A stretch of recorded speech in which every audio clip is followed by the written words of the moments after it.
All right. Hello, listeners. Jeff Robbins is back on the podcast today. He is a coaching leader with the Healthcare Experience Foundation. Jeff, why don't you first just tell us a little bit more about yourself, briefly about your background in healthcare before we jump into today's conversation?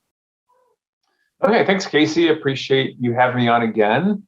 My background is pretty diverse, a lot of different settings, ambulatory care, mainly outpatient, internal medicine, cardiovascular medicine, psychiatry. I was also in subacute rehab and just really hit all different types of settings in healthcare and really got into patient experience and then coaching and employee engagement. So kind of landed in this new world. And I really, really love helping leaders grow and learn and helping providers with their experience and their engagement. So it's been a great deal.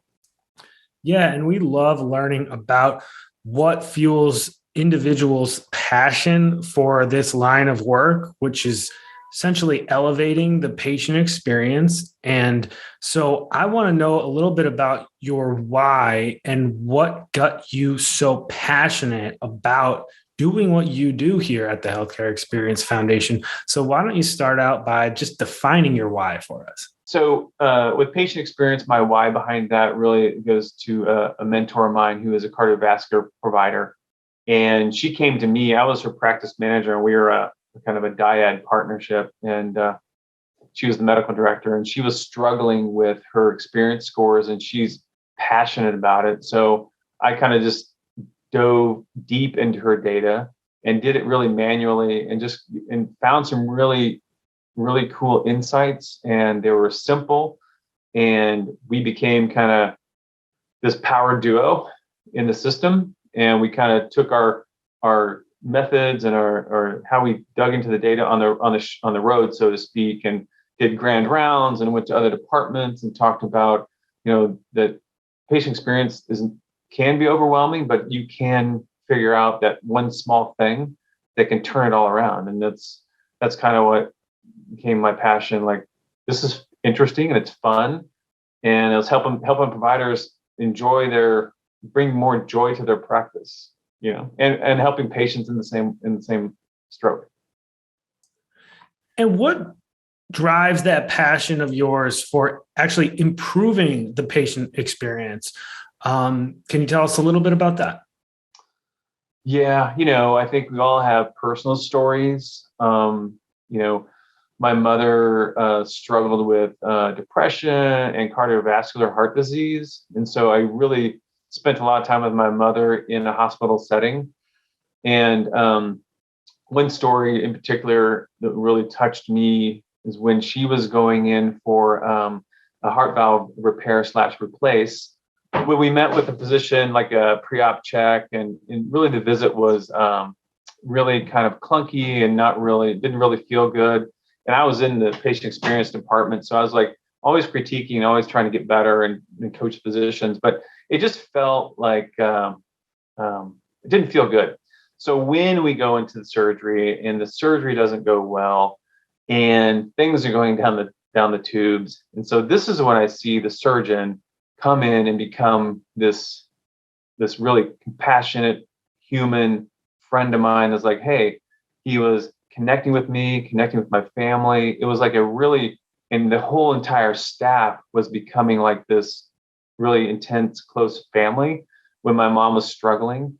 And so that really felt good. And she ended up not surviving the surgery. And so I guess what I learned in this moment is like and you see these heroes trying to save your mom's life, right? It's moving. And when things don't go well, it's when everybody becomes like this team and this togetherness, and just felt really good. And I wanted that to happen when it's just a pre-op visit or a checkup, or you're talking about whatever. It's like it's a shame when things go south. Everybody kind of gets that humanity and that compassion and empathy, but we really don't have it in our toolbox day to day. Does that make sense? So that's kind of what that's one really personal story that really impacted me, and And, my mom had the worst outcome you could have. And then, however, the patient experience itself was fantastic. She was sedated and asleep and paralyzed and didn't know what was going on. But as a family, the family is involved in the patient experience, and it really was it was amazing, even though she didn't survive. Thanks, Jeff, for sharing that really emotional story with our listeners. I think everyone can relate to that, and whether it's a relative or a close family member or friend. So we really appreciate that. Of course. Yeah. Did you want to share anything that you've learned over the years in your line of work here that has actually surprised you that you really want to share with us? Yeah, I think when I think about that, I truly believe, like I mentioned earlier, the providers I work with and coach with, they're overwhelmed with like, how do I get my scores up? Or what do I need to do to make this better? Why don't my patients listen to me? Or why do they not rate me, rate me a 9 or 10? And usually it's something very small. It could be a day of the week. It could be a certain diagnosis code that they struggle with. It could be a nurse team that works with them. There's all these little things where you can combine the operational data from the demographics of the patient visit with the sentiment and experience data, and you can really pinpoint one small thing. And then once you identify that one small thing, it's like, well, this is easy, and it can be fixed. And I think that's one thing that I've learned, when you can kind of get the physician or the provider to see that themselves, it's like a light switch. And then once they get a little win here and there, that's like, it becomes like a tidal wave of like, yes, I've got this. And I've seen it happen several times, and that gives me great joy, and makes me like really happy to help these providers, because I know they struggle. They hate to be graded by people. And one thing that I love is that, of course, they're fantastic in the biological world, like they'll diagnose you and fix you, and sometimes they won't, but they know how to treat you biologically. But that human connection, that emotional connection, sometimes is very difficult for them, and they don't know how to connect. And Casey, even like yesterday, I was with my dad for his follow-up for one of his heart procedures, and the visit was again clunky, and the fellow comes in and doesn't sit down. He's like towering over my dad, and my dad doesn't hear well, and the whole thing was a mess, and I'm having to interpret everything.